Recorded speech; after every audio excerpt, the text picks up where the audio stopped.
உனக்கு மீட்டர் இல்லை, நீ வாங்கி கொண்டு வா, நீ ரீடிங் எடுத்து சொல்லு. ஒரு யூனிட்டுக்கு 11 ரூபா 25 பைசா வாங்கிவிட்டு ஒரு ஆண்டிற்கு 10,000 கோடி ரூபாய் சம்பளம் என்கின்ற வகையில் ஆண்டு அறிக்கையில் கணக்கு வர வைக்கப்படுகிறது. அப்போ இந்த தொகை யாருக்கு, இவர்கள் என்ன பணி செய்கிறார்கள்?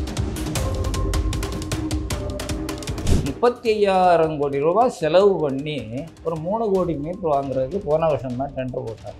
35,000 செந்தில் பாலாஜி இருக்கும்போது பீரியடு இல்லையா? ஆமாம். இந்த 35,000 கோடி ஒரே நேரத்தில் செலவு பண்ணியாச்சுன்னா அந்த போர்டுக்கு அதனால உள்ள வருமானம் வரணுமா வேண்டாம்? இதில் ஒரு பைசா வராது. இப்போ கொஞ்சம் மீட்ரு ஒரு 10,000 கோடிக்கு மீட்ரு வாங்கியாச்சுன்னா எவ்வளோ கமிஷன் கிடைக்கும்? ஒரு 2,000 கோடி கிடைக்கும்னு. 35,000 கோடிக்கு பர்ச்சேஸ் ஆர்டர் போட்டாச்சுன்னா அது ஒரு 10,000 கோடி கிடைக்கும்ல. நமக்கு கமிஷன் முடிஞ்ச அளவுக்கு எவ்வளோ அதிகமாக வாங்க முடியுமோ அந்த மாதிரி தான் திட்டமிடக்கூடிய பணிகள் இப்போ நடக்கும். ஆனால் எந்த திட்டமும் முழுமையாக முடிவடைகிறது கிடையாது. இப்போ நீங்கள் பணம் இல்லை, நியாயம் தானே, அவன்கிட்ட பணம் இல்லை, என்ன மின்வாரி என்ன பண்ணுவான்னா, அப்போ நம்ம கொடுக்குற பணம்லாம் எங்கே போகுது? பணம் இல்லாமல் போகிறதுக்கு என்ன காரணம் தெரியுமா? பணம் எல்லாம் இல்லாமல் இல்லை. எப்படி இல்லாமல் பணம் இருக்குது. அதை வரவுன்னு அந்த பணம் எங்கே இருக்கு? வரவுன்னு ஒன்று இருக்கும், செலவுன்னு ஒன்று இருக்கும். இப்போ அதைத்தான் கோர்ட்டு கேட்குது. அந்த பணம் எங்கே இருக்குது செலவுன்னு தான் கேட்குது. செலவுன்னு ஒன்று இருக்கும். மின்வாரியத்தில் இல்லை அந்த பணம். நீ அதை எங்கே இருக்குன்னு சொல்லி கண்டுபிடின்னு சொல்லுது. ஏன் கண்டுபிடிப்பான்? யார்கிட்ட இருக்குது தெரியுமா? ஏதாவது கடன் இருக்குதா உங்களுக்கு? இருக்கு. கடன் இருக்கு. ஒரு 3.5 லட்ச ரூபா இருக்கு. அவ்வளோதான். வேற கடனே இல்லைன்னு நினைக்கிறீங்களா? 4 4 4 8 1 9.4 லட்சம் ரூபாய்க்கு நீங்க கடனாளியா இருக்கிறீங்க. எல்லாரும் ஷாக்கிங்கான ரிப்போர்ட்டா இருக்கு. உண்மை சார் அது.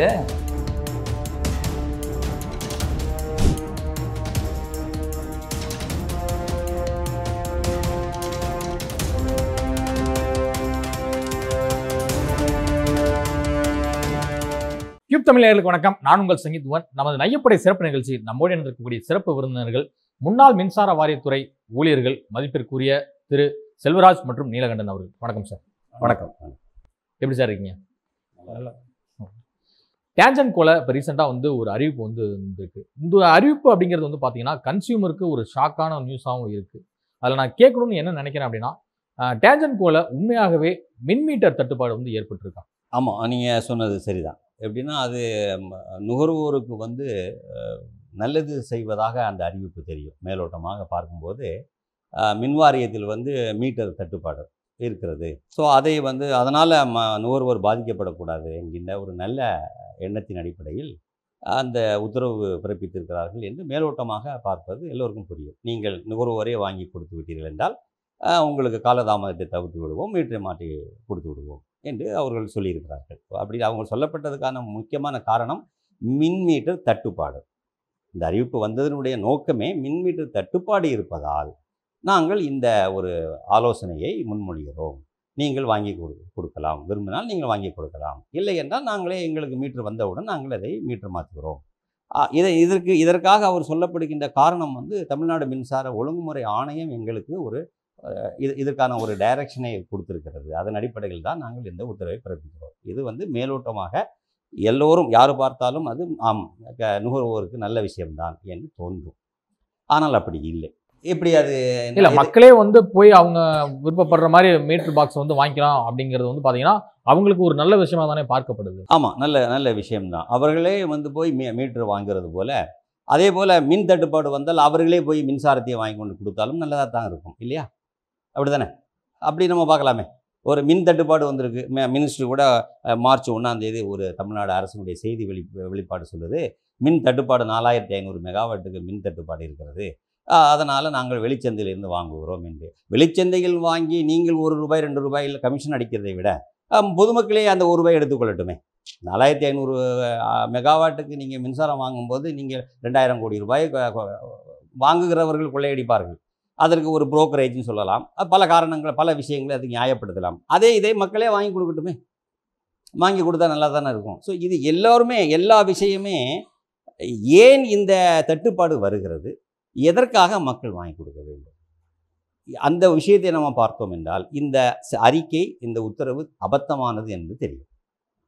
ஆமாம், நம்ம சுலபமாக ஏதோ மீட்டரை வாங்கி கொடுத்துட்டோம், அவங்க மாட்டிக்குவாங்க, நமக்கு பிரச்சனை இல்லைன்னு சொன்னால் ஓகே. ஆனால் அவங்க அதுக்கு அந்த உத்தரவில் மீது திருப்பி என்ன சொல்கிறாங்க, இவர் நுகர்வோர் வாங்கி கொடுத்த மீட்டர் பழுதானது என்று சொன்னால் அந்த மீட்டரை கழட்டி நுகர்வோர்ட்டே கொடுத்துருவார்களாம். இது எப்படின்னா, ஏதோ நான் வந்து உனக்கு சிரமமாக இருக்கிறதுக்காக நான் பொறுப்பேற்று நான் கடையாக அலைந்து நீங்கள் சொல்லக்கூடிய இடத்துக்கு 50-100 கிலோமீட்டர் ட்ராவல் பண்ணி போய் மீட்டரை வாங்கி என் பணத்தை போட்டு மீட்டரை வாங்கி கொண்டு போய் உனக்கிட்ட கொடுத்தா அது டிஃபெக்ட் என்று சொன்னால் அதை கழட்டி என்னிடமே கொடுத்து விடுவார்களாம்.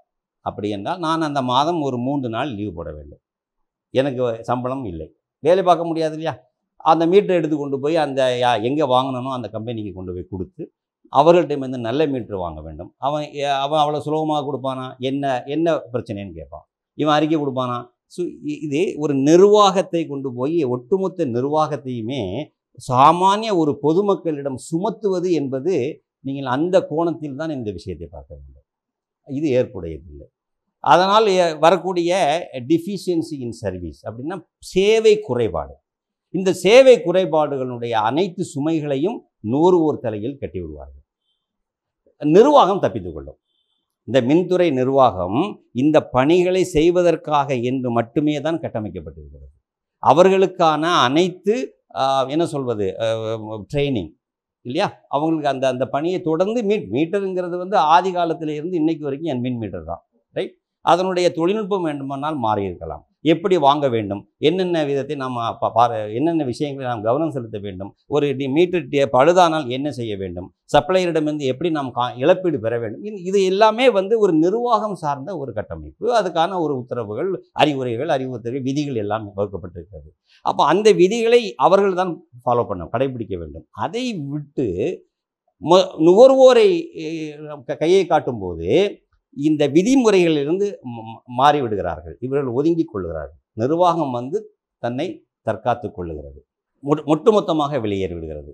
சரி, இந்த பணியை செய்வதில் இந்த நிர்வாகம் சேவை குறைபாடு இருந்தால் இருக்கிறது, நிறைய புகார்கள் வந்திருக்கிறது. அதன் அடிப்படையில் தான் மின்சார சட்டத்தின் அறிவுறுத்தலின்படி டிஎஸ்ஓபி அப்படிங்கிறது அப்படின்னா டிஸ்ட்ரிபியூஷன் ஸ்டாண்டர்ட்ஸ் ஆஃப் பெர்ஃபார்மன்ஸ், டிஎஸ்ஓபி, அதன் அடிப்படையில் இவர் புவர் பெர்ஃபார்மன்ஸ் பண்ணியிருக்கான். இந்த மின்துறை நிர்வாகம், இந்த அதிகாரி இல்லைன்னா இந்த அலுவலகம் புவர் பெர்ஃபார்மன்ஸு, சேவை குறைபாடு அதில் இருக்குது, கண்டறியப்பட்டிருக்கிறது. அதனால் அவனுக்கு இழப்பீடு, நுகர்வோருக்கு இழப்பீடு கொடுக்க வேண்டும் என்று ஒரு சட்டத்தையும் வகுத்திருக்கிறார்கள்.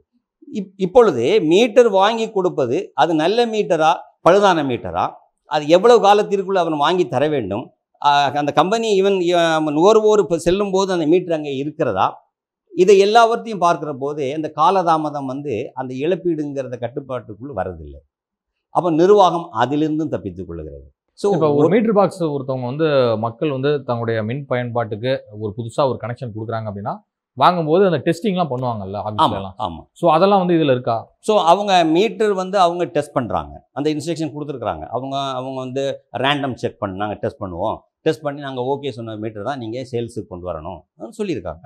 அப்போ நுகர்வோர் வாங்கி, ஆனால் அதையும் அடிஷ்னலாக என்ன சொல்கிறாங்கன்னா, கூடுதலாக இவன் நுகர்வோர் வாங்கி கொடுக்குற மீட்டரை இவங்க சோதனை கூடத்துக்கு அனுப்பி இவங்க டெஸ்ட் பண்ணுறாங்க. அலுவலகத்தில் டெஸ்ட் பண்ணி தான் மக்கள் பயன்பாட்டுக்கு கொண்டு வந்து பொறுத்துறாங்க. இவ்வளவு விஷயங்கள் இதில் இருக்கிறது. ஸோ இப்போ நான் என்ன கேட்குறேன் என்று சொன்னால், நிர்வாகம் ஒரு மின் சப்ளை செய்யக்கூடிய ஒரு பகிர்மான கம்பெனி, அதனுடைய பணிகள் என்னென்ன என்று வரையறுக்கப்பட்டிருக்கிறது. அந்த பணிகளுக்கு உண்டாகும் செலவீனங்கள் என்ன என்பதையும் ஒழுங்குமுறை ஆணையம் ஒப்புதல் வழங்கியிருக்கிறது. இந்த இரண்டின் அடிப்படையில் தான் ஒரு யூனிட் மின்சாரம் என்ன விலைக்கு விற்கப்பட வேண்டும் என்று முடிவு செய்கிறார்கள். அந்த விலை ஒரு யூனிட் 11 ரூபாய் 25 காசு என்பது வீட்டு உபயோகத்திற்கு மற்ற உபயோகத்தை எல்லாவற்றையும் விட கூடுதலான தொகை. தற்காலிக மின் இணைப்பை தவிர்த்து, தற்காலிக மின் இணைப்பு அது 12 ரூபாய், இது 11 ரூபாய் 25 காசு வசூல் செய்கிறார்கள் வீட்டிற்கான மின் இணைப்பை இவ்வளவு அதிகமாக வசூல் செய்துவிட்டு உனக்கு மீட்டர் இல்லை, நீ வாங்கி கொண்டு வா, ஏன்னா கார்ட் பில் ரீடிங் எடுக்கிறதுக்கு அசஸர் இல்லை, நீ ரீடிங் எடுத்து சொல்லு, நீ ஃபோட்டோ எடுத்து எனக்கு அனுப்பு, சரிங்களா, பராமரிப்பு பணி செய்வதற்கு ஃபீஸ் கேரியர் போடுறதுக்கு ஆள் இல்லை, நாங்கள் வேறு தனி அப்ரூவல் இல்லாத ஒப்பந்த பணியாளர்களை நாங்கள் தனியாக சம்பளம் எல்லாம் ஃபிக்ஸ் பண்ணது கிடையாது, நிர்வாகம் கொடுக்கறது இல்லை, அவங்கள நான் பயன்படுத்திக்கிறேன், அவங்களுடைய சம்பளத்தை நீ லஞ்சமாக கொடுத்து விடு. யார்? பொதுமக்கள். சரிங்களா? இப்போ இந்த பில்லிங் ப்ராப்ளம் வந்திருக்கு. எங்கள்கிட்ட அலுவலகத்தில் இது சரியான ஆளுகள் கவனிக்கிறது இல்லை, நீங்களே எங்களுக்கு கொஞ்சம் பொறுத்து இருந்து கொள்ளுங்கள். இது மாதிரியான அனைத்து சுமைகளையும் ஒரு யூனிட்டுக்கு 11 ரூபா 25 பைசா வாங்கிவிட்டு நான் கட்டணம் செலுத்தி விடுகிறேன். நான் கட்டணம் செலுத்தவில்லை என்றால் மின் துண்டிப்பு செய்து விடுவீர்கள். மின் துண்டிப்பு செய்யாவிட்டாலும் இந்த பிபிஎஸ்சிங்கிற பிலேட்டட் சர்சார்ஜ் தண்டம் வசூலித்திருக்கிறீர்கள். ஸோ நான் உனக்கு பணம் கொடுப்பதற்கு கட்டுப்பட்டவன், பணம் செலுத்தத்தான் செய்கிறேன். என்னுடைய பணம் வாங்கி இந்த பணிகளுக்கு எல்லாவற்றிற்கும் பணத்தையும் வாங்கி கொண்டு நான் இந்த பணிகளை எனக்கு மீட்டர் ஷார்ட்டேஜ் பணம் செலுத்தவில்லை என்றால் டிஸ்கனெக்ட் பண்ணணும், டிஸ்கனெக்ட் பண்ணுவதில்லை, ஆள் இல்லை. ஸோ இந்த சுமைகளை திரும்ப திரும்ப இவர்களுக்கு கொடுத்துட்டு, ஆனால் ஒரு ஆண்டிற்கு 10,000 கோடி ரூபாய் சம்பளம் என்கின்ற வகையில் ஆண்டு அறிக்கையில் கணக்கு வர வைக்கப்படுகிறது. அப்போ இந்த தொகை யாருக்கு? அவர்கள் என்ன பணி செய்கிறார்கள்? மீட்டர் வாங்க முடியவில்லை, மின் உற்பத்தியுடைய திட்டங்களை கண்காணிப்பதில்லை, குறுகிய காலத்தில் மின் உற்பத்தி செய்யப்படுவதில்லை. அதனால் வெளியாரிடமிருந்து அதிக விலைக்கு நாங்கள் மின்சாரத்தை வாங்குகிறோம். அப்படி என்றால் இந்த 10,000 கோடி நிதி இந்த இவர்களுக்கு ஊழியர்கள் அதிகாரிகளுக்கு சம்பளமாக ஆண்டு கணக்கில் வரவு வைக்கிறார்களே, அப்படி என்றால் அவர்கள் என்ன பணியை செய்கிறார்கள் என்ற கேள்வி வருகிறதா இல்லையா? உங்கள்கிட்ட நான் ஒரு விஷயம் இந்த தொடர்பாக கேட்கணும்னு நினைக்கிறேன். இப்போ மின் மீட்டர் தட்டுப்பாடு இருக்குது அப்படின்னு சொல்லிட்டு டேஞ்சன் கோலை சொல்கிறாங்க. அப்படிங்கும்போது இதில் என்ன தான் நடக்குது? இப்போ மின் மீட்டருக்குன்னு வாங்குறதுக்குன்னு ஒரு தொகை கண்டிப்பாக பட்ஜெட்டில் ஒதுக்கியிருப்பாங்க இல்லையா? இப்போ மின்சாரத்துறையில் இந்த வாரியத்துக்கு டேஞ்சன் கோக்கு இவ்வளோ அமௌண்ட்டு கொடுக்கணும், இது ஒழுங்குமுறை ஆணையத்துக்குன்னு பிரித்து கொடுப்பாங்க. ஸோ அப்படி பார்க்கும்போது டேஞ்சன் கோலை இவ்வளோ மின் மீட்டர்கள் வாங்கணும் அப்படிங்கிற ரீதியில் எல்லாத்துக்குமே ஒவ்வொரு ஆண்டுதோறும் பட்ஜெட் ஒதுக்கப்படுவது வழக்கம். அப்போ இந்த பணமெல்லாம் எங்கே தான் போணுச்சு? அதாவது மீட்ரு தட்டுப்பாடு என்று சொல்வதற்கு 2 காரணங்கள் தான் இருக்க முடியும். ஒன்று, மீட்ரு வாங்குவதற்கு உரிய பணம் இல்லை, டிபார்ட்மெண்ட் பணம் இல்லை அப்படின்னு சொல்லலாம். அதனால் வாங்க முடியல, தட்டுப்பாடு. இன்னொன்று என்னென்னா, இந்த மீட்ரு வாங்குறதுக்காக டெண்டர் கால்ஃபார் பண்ணுவாங்க, பர்ச்சேஸ் பண்ணுறதுக்காக. டெண்டர் கால்ஃபார் பண்ணுறதுல முறைகேடுகள் நடக்கும். முறைகேடுகள்னால் எப்படின்னா, முறையாக டெண்டர் போட்டாச்சுன்னா அந்த டெண்டர் என்ன 2 மாதம் 3 மாதம் இல்லை 6 மாதத்துக்குள்ளே சப்ளை பண்ணுறதுக்கு எல்லா இதுவும் வந்துடும்.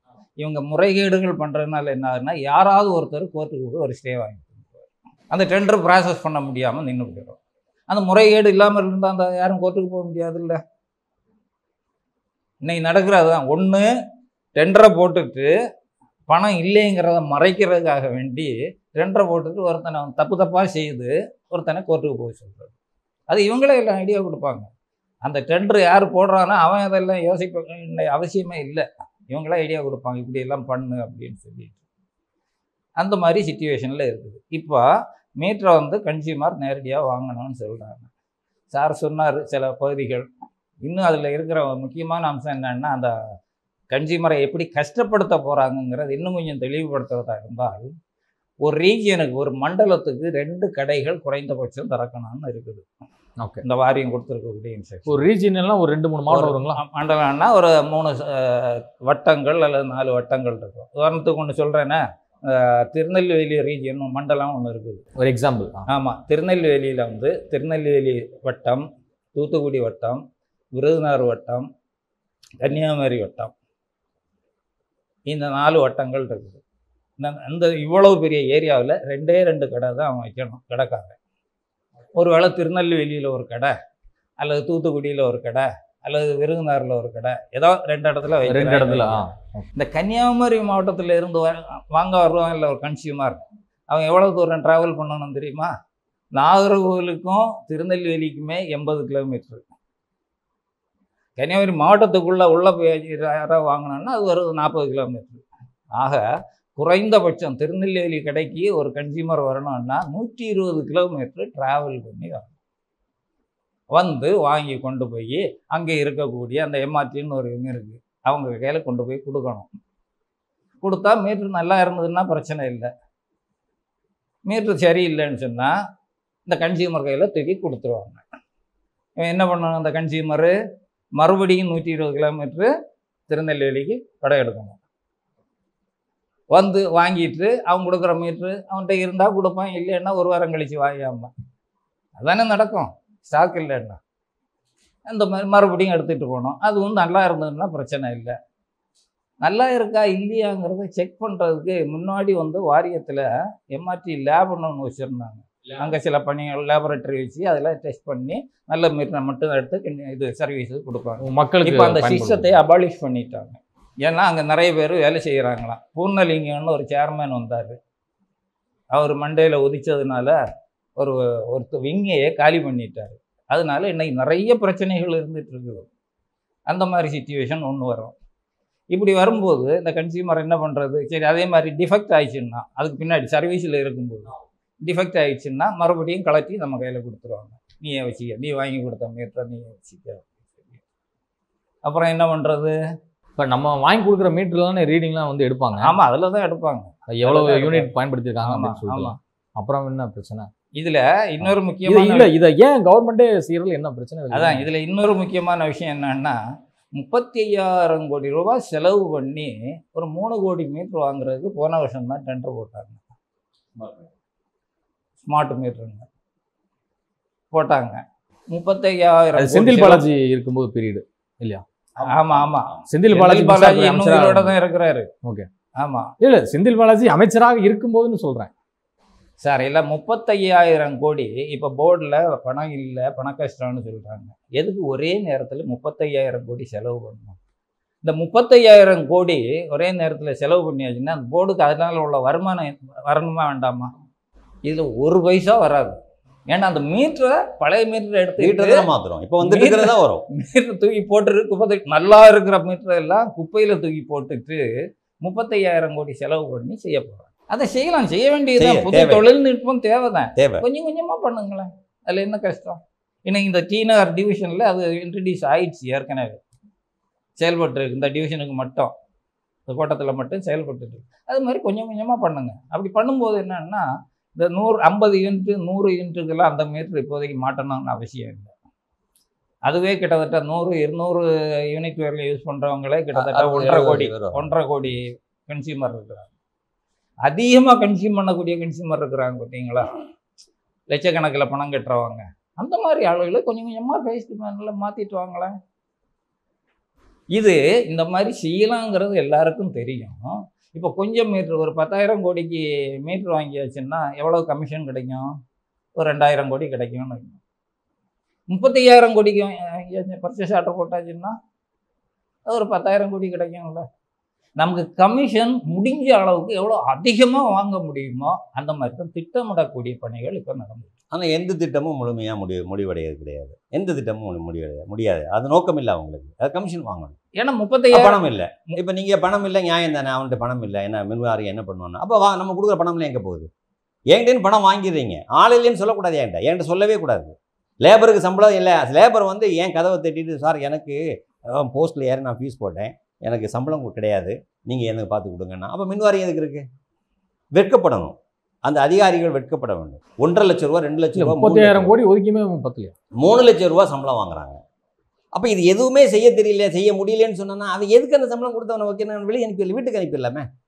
அதெல்லாம் சொன்னேன் இல்லையா சார்? மீட்டருங்கிறது வந்து அடிப்படை ஒரு இது வந்து ஒரு மின்சாரத்தை கொடுக்கறத கணக்கு செய்கிறதுக்கு ஒரு மீட்ரு, அவ்வளோதானே. ஒரு எவ்வளோ மின்சாரம், நீ ஒரு வியாபாரம் பண்ணுற, ஒரு மின்சாரத்தை விற்கிற போது எவ்வளோ மின்சாரம் ஒவ்வொருத்தர் ராம சுப்பிரமணியம் ABCD இவெல்லாம் எவ்வளோ யூஸ் பண்ணுறான், அதை கணக்கிடக்கூடியதானே அந்த மீட்ரு வைக்கிறதுக்கே உனக்கு பணம் இல்லைன்னு சொன்னால் நீ பேசாமல் இன்சால்வன்சி கொடுத்துட்டு போயிடுறேன்ட்டேண்ணா. பணம் இல்லாமல் போகிறதுக்கு என்ன காரணம் தெரியுமா? பணம் எல்லாம் இல்லாமல் இல்லை. எப்படி இல்லாமல் இருக்குது? அதை வரவுன்னு அந்த பணம் எங்கே இருக்கு? வரவுன்னு ஒன்று இருக்கும், செலவுன்னு ஒன்று இருக்கும். இப்போ அதைத்தான் கோர்ட்டு கேட்குது. அந்த பணம் எங்கே இருக்குது தான் கேட்குது. செலவுன்னு ஒன்று இருக்கும். மின்வாரியத்தில் இல்லை. அந்த பணம் மின்வாரியத்தில் இல்லை. மக்கள் கொடுக்குற பணம் மின்வாரியத்தில் இல்லை. ஆனால் பணம் இருக்குது. நீ அதை எங்கே இருக்குன்னு சொல்லி கண்டுபிடின்னு சொல்லுது. ஏன் கண்டுபிடிப்பான்? யார்கிட்ட இருக்குது தெரியுமா? மின்வாரியத்தில் பணிபுரியக்கூடிய கீழே இருந்து மேல்மட்டம் வரையிலும் பணிபுரிகிறவங்கள்ட்ட இருக்குது. இந்த அரசியல், அது சம்பந்தப்பட்ட அரசியல்வாதிகள் அவங்க கையில் இருக்குது. இவங்கள்ட்ட எல்லாம் இருக்கக்கூடிய வருமானத்துக்கு அதிகமாக கொள்ளையடித்து சேர்த்த சொத்தை எல்லாம் பறிமுதல் செய்தாச்சுன்னா இன்னைக்கு 2 லட்சம் கோடி கடன்னு சொல்கிறாங்க மின்சார வாரியத்துக்கு. 2 லட்சம் கோடி இல்லை, 5 லட்சம் கோடி கிடைக்கும். அதில் 2 லட்சம் கோடி கடன். உதாரணத்துக்கு ஒன்று சொல்கிறேன், மின்சார வாரியத்தில். எஸ், ஆமாம். அதாவது இப்படி கேட்டீங்கன்னா இன்னும் 2 லட்சமா மாறும். 1.5 லட்சம் கோடி நீங்க நேரடியாக தைரியமா சொல்லலாம். நீங்க 3 லட்சமான்னு கூட நீங்க தைரியமா கேட்கல. ஏன்னா float ஆயிட்டே 1.5 லட்சம் கோடி தானே 1.5 லட்சம் கோடி கடன். ஓகே. இது பணம் கொடுக்க வேண்டி இருக்கும்ல வாங்கின மெட்டீரியல்ஸுக்கு, அதுக்கு அவுட்ஸ்டாண்டிங் நிலுவைத் தொகை இருக்கிறது 1 லட்சம் கோடி. நிலுவைத் தொகையும் இருக்கு. ஆமா, அது அது liability 1 லட்சம் கோடி தானே. liability. அதுக்கு பேரு liability. liability. இது வந்து கடன். ரெண்டும் சேர்ந்தது தானே போர்டு தானே கொடுக்கணும். அதை நாங்க திறமையா நிர்வாகம் பண்ணிட்டேன்னு சொல்லும்போது கடனை குறைச்சிக்கிட்டு liability ஏத்திர வேண்டியது. இதை போர்டுடைய கடன்னு சொல்லலாமா? இப்போ நீங்க சொல்லுங்க, உங்களுக்கு இன்னைக்கு எத்தனை லட்சம் கடன் வாங்கி வச்சிருக்கீங்க? உங்க சொந்த இதுல ஏதாவது கடன் இருக்குதா உங்களுக்கு? இருக்கு இருக்கு இருக்கு. என்ன கடன் இருக்கு? அது அவருடைய பர்சனல் கடன். அதான் அது என்ன, எவ்வளவு கடன் இருக்கு? கடன் இருக்கு ஒரு 3.5 லட்ச ரூபா இருக்கு. சரி, அவ்வளவுதான் இருக்குது. அவ்வளவுதான், வேற கடனே இல்லைன்னு நினைக்கிறீங்களா?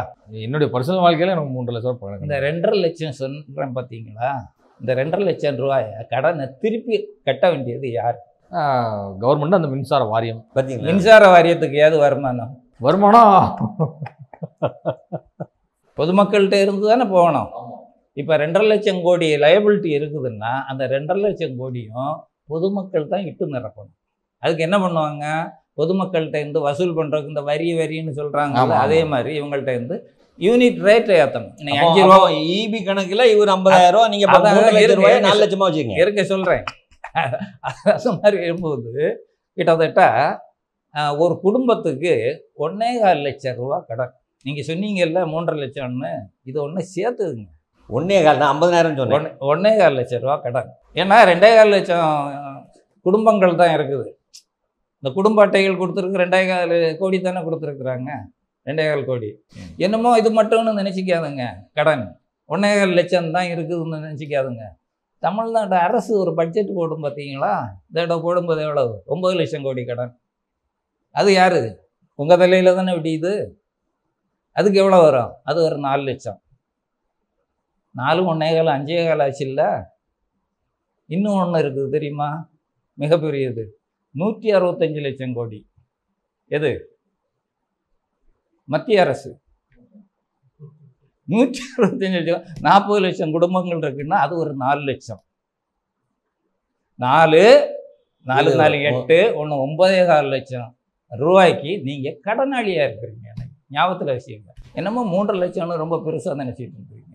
நீங்கள் வாங்காத, உங்களுக்கு பயன்படாத 9.25 லட்சம் ரூபாய்க்கு நீங்கள் கடனாளி. இங்கே இருக்கிறவங்களுக்கு சேர்த்து தான் சொல்கிறேன். எல்லாரும் ஷாக்கிங்கான ரிப்போர்ட்டாக இருக்குது. உண்மை சார். அது நம்ம யாரும் அதை பற்றி நினச்சி பார்க்குறது கிடையாது.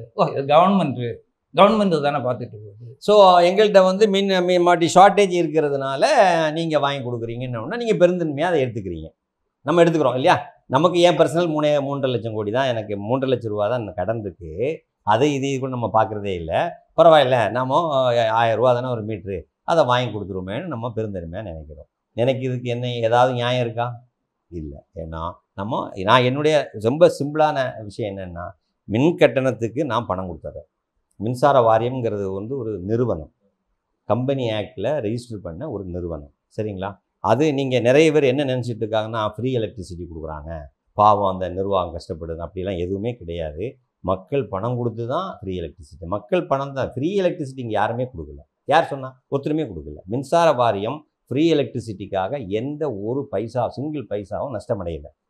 ஆண்டுக்கு 20,000 கோடி, 22,000 கோடி, 18,000 100 யூனிட் மின்சாரத்துக்கு வந்து காசு கொடுத்துட்றாங்க. கணக்கு பார்த்து வாங்கி கொடுத்துட்றாங்க. தமிழ்நாடு மின்சார ஒழுங்குமுறை ஆணையம் அதில் உள்ளே இருக்கக்கூடிய குளறுபடி, அந்த இது கணக்கு வழக்கு இதெல்லாம் வந்து அது வேற, அது நம்ம தனியாக.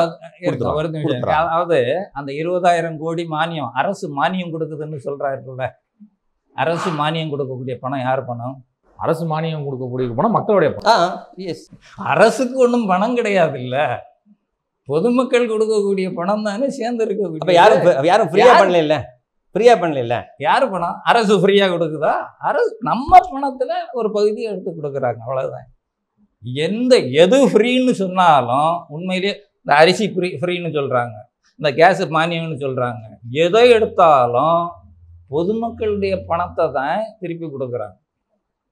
சாராய கடை வச்சுருக்காங்கன்னா சாராய கடையில் வருமானம் 50,000 கோடி வருதுன்னு சொல்கிறாங்க. 50,000 கோடி எந்த பணம்? பொதுமக்கள் பணம் தானே. சரி, இப்போ இந்த மீட்டர் ஷார்ட்டேஜ் ஏன் வருது? எப்படி வரும்? வரலாம். ஒரு நிர்வாகம் வந்து தொடர்ந்து செயல்பட்டுக்கிட்டே இருக்கிற போது, தேவைகள் இருந்துக்கிட்டே இருக்கிற போது எப்படி ஷார்ட்டேஜ் வரும்? அவர் சார் பிஓ போடுறதுல இருக்கக்கூடிய பர்ச்சேஸ் ஆர்டர் போடுறதில் இருக்குது. பர்ச்சேஸ் ஆர்டர் போடுற ஒரு கம்பெனிக்கு நான் வந்து 5 லட்சம் மீட்டர் கொடுங்கன்னு உங்களுக்கு ஆர்டர் கொடுக்குறேன். ப்ரொடியூஸ் பண்ண. ஆமாம், ப்ரொடியூஸ் பண்ண சொல்கிறேன். அப்போது அதில் வந்து முறைகேடை பற்றி சார் சொன்னாங்க. முறைகேடுங்கிறது எப்படி இன்னொரு வகையான முறைகேடுன்னா, உங்களுக்கு வந்து தயாரிக்கக்கூடிய கட்டமைப்பே உங்கள்கிட்ட கிடையாது. நீங்கள் பிளாக் மணியாக ஒயிட் மணியாக மாற்றுறதுக்காக நீங்கள் வர்றீங்க. சரிங்களா? நீங்கள் நான் வாங்கி கொடுத்துட்றேன் அப்படின்னு சொல்லிட்டு நீங்கள் வர்றீங்க. வந்துட்டு நான் உங்களுக்கு ஆர்டர் கொடுத்துட்றேன். கமிஷன் அதை கொஞ்சம் தெளிவாக சொல்லிடுங்க. நீங்கள் வேற ஒரு மேனுஃபேக்சர் கூட டைப் வச்சுக்கிறீங்க. ரைட்டா? அவன் 500 ரூபாய் கொடுக்குற மீட்டர் நீங்கள் 700 ரூபாய்க்கு பில் பண்ணுறீங்க. எனக்கு பில் பண்ணி கொடுத்துட்டு நீங்கள் 100 ரூபா எடுத்துறீங்க. உங்களுக்கு ஆர்டர் கொடுக்குறவங்க 100 ரூபா கொடுத்துறீங்க. ரைட்டா? நீங்கள் வாங்கி எடுத்துட்டு ஆர்டரை வாங்கி அவங்க கையில் கொடுத்துட்டு உங்களுக்கும் அவனுக்குள்ள பந்தம் முடிஞ்சு போச்சு. நீங்கள் போயிடுறீங்க. உங்களுக்கு கேள்வி கேட்க முடியாது. உங்களுக்கு கேள்வி, ஏன்னா நீங்கள் செல்வாக்காரன் இல்லை. உங்களை நான் கேள்வி கேட்க முடியாது. நீங்கள் வந்து நீங்கள் ரியல் மேனுஃபேக்சரரோ, ரியல் சப்ளையரோ, ரியல் இந்த பிஸ்னஸ் பண்ணக்கூடியவங்களோ கிடையாது. நீங்கள் வேற ஒரு தவறான நோக்கத்துக்காக இந்த பிஸ்னஸுக்குள்ளே வரீங்க. உங்களை கொண்டு வந்து சேர்க்குறதும் வெளியில் எடுக்கிறதும் இங்கே இருக்க மின்சார வாரியத்தினுடைய விஷயம் தெரிஞ்சவங்க தான் அதை செய்கிறாங்க. நீங்கள் வெளியே போயிடுறீங்க. இப்போ யார் மேனுஃபேக்சரர் வந்து எனக்கு மீட்டர் சப்ளை பண்ணணும், அவன் ரெஸ்பாண்ட் பண்ண மாட்டான். நீங்கள் அவனுக்கு ஏன் நீ பண்ணலைன்னு கேட்க, அந்த அதிகமான வேறு ஒரு டெண்டரில் 600 ரூபாய்க்கு அவனுக்கு கொட்டேஷன் கிடச்சுன்னா அங்கே சப்ளை பண்ணிடுவான். ரைட்டா? அப்போ உங்களுக்கு சப்ளை பண்ணான். நீங்கள் கேள்வி கேட்டீங்கன்னா, எனக்கும் உனக்கும் எந்த டைரக்ட் கான்டாக்டும் கிடையாது. இதில் நீங்கள் சர்வீஸ் ப்ரொவைடர்னு இடையில ஒருத்தரை கொண்டு போய் நுழைச்சி அவர் மூலமாக தான் கையெழுத்து போடுறீங்க. மேனுஃபேக்சர் வரதில்லை. ரைட்டா? இதை மாதிரியான இஷ்யூ இதுங்க. போன வருஷம் ஒரு டெண்டர் போட்டாங்க 35,000 கோடிக்கு. அதில் உண்மையிலேயே மீட்ரு தயாரிக்கக்கூடியது 4 கம்பெனி 5 கம்பெனி, அவ்வளோதான். 4 கம்பெனி 5 கம்பெனி தான் மீட்ரு தயாரிக்கிறவங்க இருக்கிறாங்க. மீதி 30 பேர் மீட்டரே தயாரிக்காதவங்க டெண்டர் போடுறாங்க. டெஸ்ட் பண்ணுறேன்னு சொல்லிட்டு அதைத்தான் அவர் சொன்னதை தான் கொஞ்சம் தெளிவாக சொல்கிறேன். 30 பேர் மீட்டரே தயாரிக்கல, அவங்க வாங்கி விற்க போகிறாங்க. வாங்கி விற்க போகிறதுன்னா ஏன் இதில் கொண்டு வர்றாங்க? அவர் சொன்ன மாதிரி அந்த கமிஷன் இருக்குல்ல, அவன் ஒரு 5,000 ரூபாய்க்கு ஒரு மீட்டர் அவன் கொடுக்குறான்னா இவன் 6,000 ரூபா 7,000 ரூபான்னு விற்பான். தேவையில்லாத வெட்டி தொகையை யாருக்கு தலையில கட்டுறாங்க? பொதுமக்கள் மீட்ரு. அப்போ அந்த மேனுஃபேக்சரர் மீட்ரு வராது, பிரேக் ஆகிடுது. அவங்களுக்குள்ள கொடுக்கல் வாங்கல் பிரச்சனையில் வந்து அவன் சப்ளை பண்ண மாட்டான். ஏன்னா அந்த பணம் அவனுக்கு ரெடியாக போகாது. இன்னொருத்தர் மூலமாக போகும்போது மேனுஃபேக்சரர், உண்மையான மேனுஃபேக்சரர் யாருமே ரொம்ப ஃபீல் பண்ணுறாங்க ஈபியில் ஒப்பந்தம் எடுக்கிறதுக்கு முன் வருவதில்லை. நிறைய பேர் முன் வரதில்லை. அவன் வந்து அந்த தொழில்நுட்பம் புதிய தொழில்நுட்பமாக இருக்குது, வேறு யாரும் காம்படிட்டர் இல்லைங்கிற நிலைமையில் மட்டும்தான் அவன் டாமினேட் பண்ண முடிஞ்சாதான் அந்த பிஸ்னஸுக்கு டைரெக்டாக வரான். இல்லைன்னா வரதில்லை. அப்போ மீட்டர் ஷார்ட்டேஜ் வரும். அந்த மாதிரி ஷார்ட்டேஜ் வரும். இல்லை ஏதோ ஒரு நொடிஞ்சிருச்சு, அவன் அந்த பிஸ்னஸ் மேனுஃபேக்சர் டைரெக்டாகவே சப்ளை பண்ணுறான், அவனுடைய அந்த தொழில்நுட்ப ஃபெயிலியர் ஆகி போச்சு, மேனுஃபேக்சரிங் டிஃபெக்ட்னால ஏதோ மொத்த லாட்டும் டிஃபெக்ட் ஆகிடுச்சு, சப்ளை ஷார்ட்டேஜ் இல்லையா? ஸோ அது மாதிரி எப்படி நம்ம ஒரு நேச்சுரல் காலாமிட்டிஸ் வருமோ அது மாதிரி ஒரு அசாதாரண சூழ்நிலையில் மட்டும்தான் மீட்டர் ஷார்ட்டேஜ் வரணும். இது regular day to day work. Meter shortage, meter வேணும், மீட்ரு அதிகமாக வாங்கி வச்சா அழுகி போகிற சமாச்சாரம் இல்லை. ஒரு மாதத்துக்கு ஒரு டெக்னாலஜி நம்ம மாற்றுறது இல்லை. ரைட்டா? எல்லாமே ஒரு லாங் பீரியடுக்கு நிற்கக்கூடிய ஒரு பொருள், கெட்டு போகிற பொருள் இல்லை. அப்போது நீங்கள் பிஓ போட்டு வாங்கி வைக்கிற ஸ்டாக் வச்சுக்கிட்டே இருக்கலாம், நீங்கள் கொடுத்துக்கிட்டே இருக்கலாம். இதில் ஷார்ட்டேஜ் வர்றதுக்கு அங்கே வாய்ப்பே இல்லை. கீழ்மட்டத்தில் இருக்கக்கூடிய தொழிலாளிகளை நிரந்தரப்படுத்தவில்லை. வேலை வாய்ப்புங்கிறது வந்து மின்சார வாரியத்தில் முன்பு மாதிரி இல்லை. ஆண்டுக்கு கணிசமான தொகை எண்ணிக்கையில் இது வந்து பதவியை வந்து நிரப்பி கொண்டிருந்தார்கள். இப்போ இல்லை பணியாளர்கள் கீழ்மட்டத்தில் லெவல் இல்லை. சரி, அது எல்லோருக்கும் தெரியும். ஆனால் மேல்மட்ட அதிகாரிகளினுடைய எண்ணிக்கை எப்படி இருக்குது? வீங்கி போய் இருக்கிறது. எஸ், கணக்கு பார்க்குறதுக்கு மட்டுமே சீஃப் ஃபைனான்சியல் கண்ட்ரோலர் அவங்களே டபுள் டிஜிட்டில் இருப்பாங்க. Financial controller, deputy financial controller, இவ்வளோ பேர் இருக்காங்க. ஆனால் ஒரு கணக்கு கூட ஒழுங்காக எழுதுறதில்லை. நாங்கள் அதை சொல்லிக்கிட்டு இருக்கிறோம். நாங்கள் டேரிஃப் பெட்டிஷனில் வந்து கிளியும் கிழிச்சிட்டு இருக்கிறோம். அது அவங்க அதே மாதிரி இன்ஜினியர்ஸ், இந்த மின்சார வாரியத்தினுடைய தலைமை அலுவலகத்தில் போனீங்கன்னா எல்லாருமே சிஇ, எல்லாருமே சூப்பரிண்டிங் இன்ஜினியர்ஸ். என்ன பண்ணுறாங்க? உங்களுக்கு கேள்வி வருதா இல்லையா? சார் மீட்ரு வாங்குகிற வேலையே செய்ய தெரியலேன்னு சொன்னால் அதில் ஷார்ட்டேஜ் எப்படி வரும்? ஓகே, அந்த ஷார்ட்டேஜ் வருது, நீ எமர்ஜென்சி கடையில் போய் வாங்கிக்க. இதுதான் நடைமுறை. இதுக்கு முன்னாடி இருந்தது, அதை அப்படியே விட்டு போக வேண்டியதானே. இப்போ இருக்கக்கூடிய இந்த உத்தரவு என்ன சொல்லுதுன்னா, தற்காலிகத்துக்கான உத்தரவு இல்லை, இதை நிரந்தரப்படுத்துறது அவர்களுடைய நோக்கமாக தெரிகிறது. அதனால தான் மேனுஃபேக்சரரு அவங்களுடைய அவுட்லெட்டை வந்து செட் பண்ணணும், 200 மீட்டர் 500 மீட்டர் எனி டைம் அவங்கள்ட்ட அவைலபிளாக இருக்கணும். அவைலபிளாக இருக்கும் போதே அந்த ஏஇயோ அந்த இஇயோ அந்த எஸ்சியோ நேரடியாக அங்கே போய் வாங்கிக்க வேண்டியதானே. ஷார்ட்டேஜ் மீட்டர் ஷார்ட்டேஜ் வரல இல்லை, மீட்ரு ஷார்ட்டேஜ்னு சொன்னீங்கன்னா அந்த மீட்ரு ஷார்ட்டேஜ் வரல, நீ தான் உத்தரவு போடுற. நீ எம்பனல்டு மேனுஃபேக்சருக்கு ஆர்டர் கொடுக்குறீங்க, நீங்கள் உங்களுடைய அவுட்லெட்டில் மீட்ரு எனி டைம் அவைலபிளாக இருக்குன்னு சொல்லிட்டீங்கன்னா மீட்ரு ஷார்ட்டேஜ் எப்படி சார் வரும்? சார் ஈபிக்கு மீட்ரு ஷார்ட்டேஜ் வந்திருக்கா, மேனுஃபேக்சர்கிட்ட மீட்ரு ஷார்ட்டேஜ் வந்திருக்கா, நுகர்வோருக்கு மீட்ரு ஷார்ட்டேஜ் வந்திருக்கா? மீட்ரு இருக்குது, ரைட். பணம் ஷார்ட்டேஜ் இருக்குன்னு நீங்கள் சொல்ல முடியுமா? எந்த மேனுஃபேக்சரருக்கும் எந்த டெண்டருக்கும் நீ உடனே பணம் கொடுக்கறது இல்லை, டிலே பண்ணி தான் கொடுப்ப. நீ டிலே பண்ணி தான் கொடுப்ப, ரெடி கேஷ் கொடுக்கணும் நீ வாங்குறது இல்லை. ஒரு நுகர்வோர் ஒரு 100 மீட்டர் போய் ரெடி கேஷ் கொடுத்து வாங்கிட்ட உடனே உனக்கு பொருளாதாரம் மேலே போயிடுமா? எல்லாமே கடத்துக்கு தான் கொடுக்குறாங்க. பவர் ஃபைனான்ஸ் கார்பரேஷன் இருக்குது, ரூரல் எலக்ட்ரிஃபிகேஷன் கார்பரேஷன் இருக்குது, ஆர்இசி கோடிக்கணக்கில் ரூபா கொடுக்குறாங்க. பவர் ஃபைனான்ஸ் கம்பெனி இருக்க, பவர் ஃபைனான்ஸ் இங்கே தமிழ்நாடு கண்ட்ரோலில் இருக்கக்கூடிய பவர் ஃபைனான்ஸ் கார்பரேஷன் எந்தவித கேரண்டியும் இல்லாமல் அதிகமான தொகையை கடன் கொடுத்துருக்கு. அவங்க இன்வெஸ்டர் பாடு தான் அம்போன்னு ஆக போகுது. பாவம், அவங்க எந்த தைரியத்தில் கொடுத்துருக்காங்கன்னு தெரியல. யூஸ்வலாக இந்த மாதிரியான நிறுவனங்களுக்கு பவர் ஃபைனான்ஸ் கார்பரேஷன் கடன் கொடுக்குற போதே அந்த ஸ்டேட் கவர்மெண்ட் வந்து கவுண்டர் கேரண்டி கொடுக்கணும். இந்த கவர்மெண்ட் கொடுக்கல சார், இதுவரைக்கும் கொடுக்கல. கவுண்டர் கேரண்டி இல்லாமல் பல ஆயிரம் கணக்கான 50,000 கோடி 70,000 கோடி 80,000 கோடி 45,000 கோடி கடன் கொடுத்துருக்கு. அப்போ இன்வெஸ்டர், அப்போ யாருடைய பணத்தில் யார் மஞ்சள் குடிக்கிறது? அப்போ எல்லாம் வந்துருச்சு, பணம் வாங்குற இடத்துல எல்லாம் பணம் வாங்கியாச்சு. மீட்ரு மேனுஃபேக்சருக்கு சப்ளை பண்ணுறாங்க. மீட்ரு மேனுஃபேக்சரிங் தொழில்நுட்பம் உலகத்தில் ரொம்ப கிரிட்டிக்கலானதெல்லாம் ஒன்றும் கிடையாது. சந்தையில் கிடைக்கக்கூடிய மலிவாக கிடைக்கக்கூடிய ஒரு பொருள் தான். ஒரு மீட்டருடைய விலை 9,000 ரூபாய். சாதாரண ஒரு, நான் சொல்கிறது வந்து ஒரு டொமஸ்டிக் கவர்மெண்ட்டில் 9,000 10,000 வரைக்கும், 9,000 நமக்கு சிங்கிள் ஃபேஸ் 3 ஃபேஸ் அதிகமாக தேவைப்படக்கூடியது வந்து இந்த 2 தான் சார். அதிக எண்ணிக்கையில் 2,500 ரூபாய் 3 ஃபேஸ் மீட்டர், 2,500 ரூபாய். சிங்கிள் ஃபேஸ் மீட்டர் வந்து 900, 750 இருந்தது, இப்போ 900 சம்திங், ஃப்ராக்ஷன் டிஃபரெண்ட், 2.5 கோடி மீட்டர் வரும். அவ்வளவுதான் சார். இந்த 2 தான் சார். இந்த 2 வாங்கி கொடுக்க முடியலன்னு சொன்னால் எவ்வளவு செலவு பண்ணுறாங்க அவங்க ஒவ்வொரு. இவங்களுக்கு ஒருத்தர் என்ன கேள்வி கேட்டார், சார் பணம் அவங்கள்ட்ட இல்லைன்னு சொல்லி தானே அவங்க இந்த ஆப்ஷனுக்கு வராங்க, பணம் இல்லைன்னு சொல்லலை, என்ன இல்லையோ அதை சொல்லு சார். நீங்கள் மீட்டர் தட்டுப்பாடு, மீட்டர் தட்டுப்பாடுன்னு சொல்கிற, மீட்டர் தட்டுப்பாடில் என்ன பிரச்சனை வந்திருக்கு? பணம் இல்லையா? பணம் இல்லைன்னு சொன்னான்னா ஏற்றுக்க முடியாது, அதை நாங்கள் ஏற்றுக்க முடியாது, அதை நாங்கள் வந்து பேர் பண்ண முடியாது. தமிழ்நாடு அரசுடைய பெரிய டிபார்ட்மெண்ட்டில் வந்து பார்த்தீங்கன்னா மின்சாரத்துறையும் ஒரு முக்கியமான ஒரு துறை. மின்சாரத்துறை மிகப்பெரிய பங்கை வந்து தமிழ்நாட்டு மக்களுக்காக ஆற்றியிருக்கிறது. ஸோ அந்த விதத்தில் பார்க்கும்போது இந்த இப்போ நீங்கள் சொல்கிற ஏற்கனவே நான் 1.5 லட்சம் கோடியை கடன் தான் நம்ம கேள்விப்பட்டோம், இப்போ நீங்கள் 2 லட்சம் கோடி அப்படின்னு சொல்கிறீங்க. ஸோ அப்படி பார்க்கும்போது இந்த கடனை எல்லாம் எப்போ தான் அடைக்க போகிறாங்க?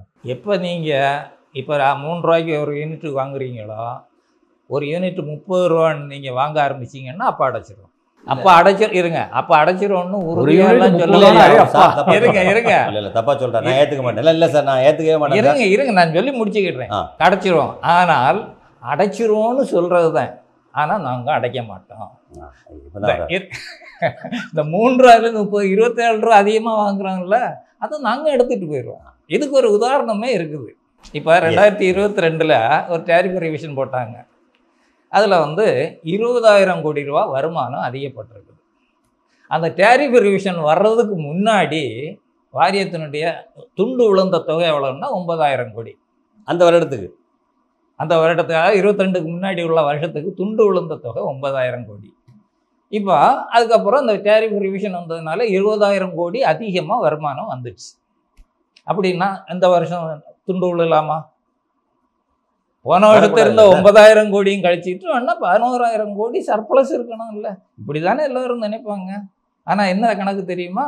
அந்த 20,000 கோடியின் செலவு கணக்கில் எழுதிட்டு 9,000 கோடி மறுபடியும் அந்த 9,000 கோடி ஷார்ட் ஃபால்னு கணக்கு கொடுக்குறாங்க. இப்போ கடன் அடைப்பாங்களா சொல்லுங்க? அந்த அடைக்க மாட்டாங்க. கடன் கடைசி வரைக்கும் அடைக்க மாட்டாங்க. அவங்க கடன் அடைஞ்சிக்கிட்டே, அது எந்த கவர்மெண்ட் வந்தாலும் அது வந்து அப்படியே தான் இருக்கும். கவர்மெண்ட் இல்லை சார் கவர்மெண்ட்னு எதை உள்ள போனீங்கன்னா அது இருங்க. கவர்மெண்ட்னு எதை கவர்மெண்ட்னு சொல்கிறீங்க? செக்ரட்டரியேட்டில் ஒரு டிப்டி செக்ரட்டரிகிட்ட ஒரு தடவை போயிருந்தேன், ஒரு என்கொயரிக்காக போயிருந்தேன். அப்போ கவர்மெண்ட் ஆர்டர் அப்படின்னாங்க. கவர்மெண்ட்னா எதை கவர்மெண்ட்னு சொல்கிறீங்க அப்படின்னு கேட்டேன். அந்த அம்மா என்ன சொன்னாங்க தெரியுமா? அரசு. நான் என்ன டிரான்ஸ்லேஷனையா கேட்டேன்? அரசு அல்லது கவர்மெண்ட்னு எதை அரசு அல்லது கவர்மெண்ட்னு சொல்கிறேன்? சீஃப் மினிஸ்டர் கவர்மெண்ட்டா, இல்லை சார், கவர்னர் கவர்மெண்ட்டா, மினிஸ்டர் கவர்மெண்ட்டா, இல்லை அந்த வதன்னு இருக்கிறாங்களா செக்ரட்டரிஸ், சீஃப் செக்ரட்டரி ரேங்கில், இவங்க எல்லாம் கவர்மெண்ட்டா? கவர்மெண்ட்டுங்கிறது ஜனநாயக நாட்டில் ஒரு நிர்வாக அமைப்பு.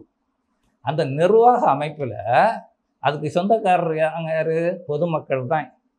அந்த நிர்வாக அமைப்பு செயல்பட வைக்கிறதுக்காக இவங்களை எல்லாம் சம்பளம் கொடுத்து வேலைக்கு உட்கார வச்சுருக்கோம் நம்ம. அந்த நிர்வாக அமைப்புக்கு பேர் தாங்க அரசே தவிர இந்த அமைச்சராக இவங்க எல்லாம் ஒன்று கிடையாது, அரசு கிடையாது. இந்த மாதிரி மக்களுக்குள்ள ஒரு புரியாத தன்மை, கற்பனையில் சில இதுகள்லாம் இருக்குது. அதனால் இந்த கடன்லாம் எப்போ திரும்பணும், அது ஸ்டேட் கவர்மெண்ட்டும் சரி சென்ட்ரல் கவர்மெண்ட்டும் சரி, எப்போவுமே இந்த கடன் அளவு குறைய போகிறது இல்லை.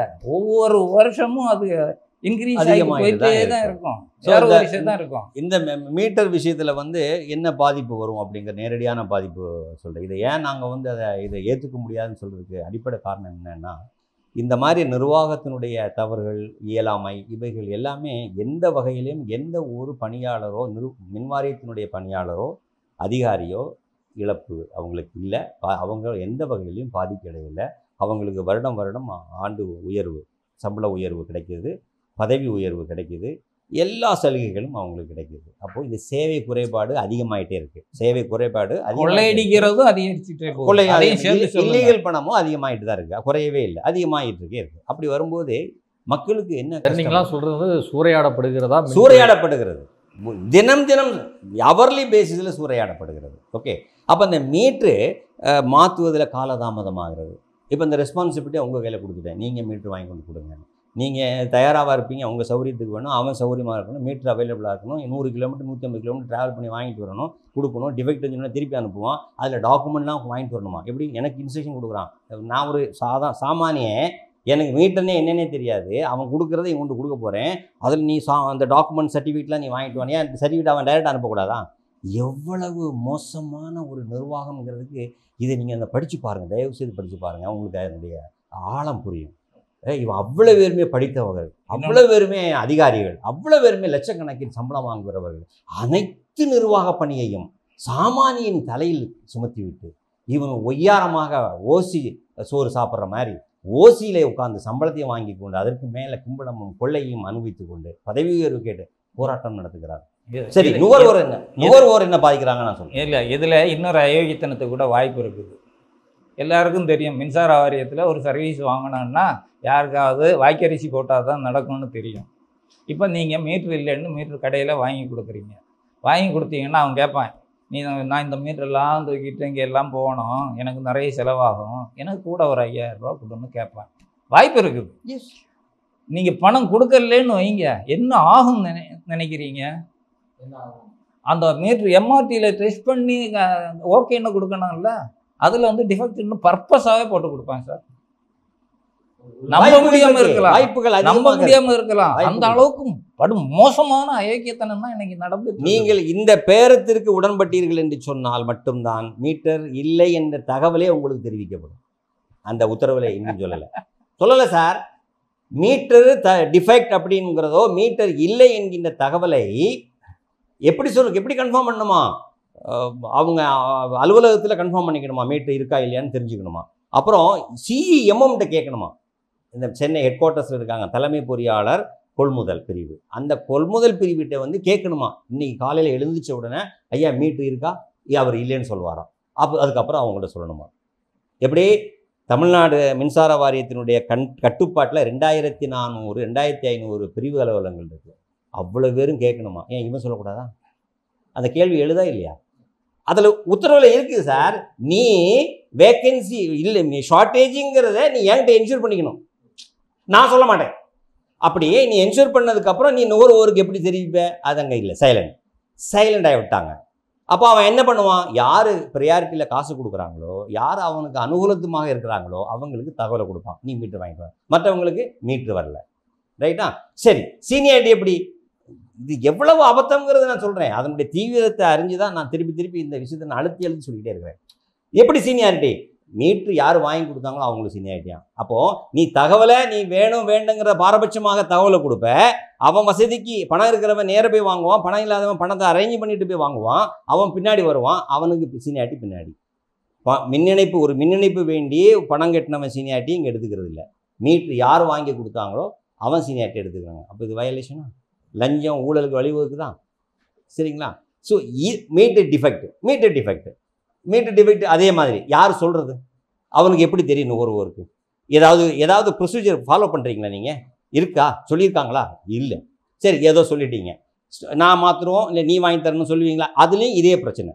நாங்கள் வாங்கிட்டு வந்துடுவோம், எனக்கு ஒரு மொத்தமாக ஒரு அமௌண்ட்டை கொடுத்துட்டு நான் வாங்கி மாற்றிடுவேன். அந்த உடன்பாட்டுக்கு வர்றாங்க. அப்போ அங்கே லஞ்சம் ஊழல் தலைவிரிச்சு ஆடும். ரைட்?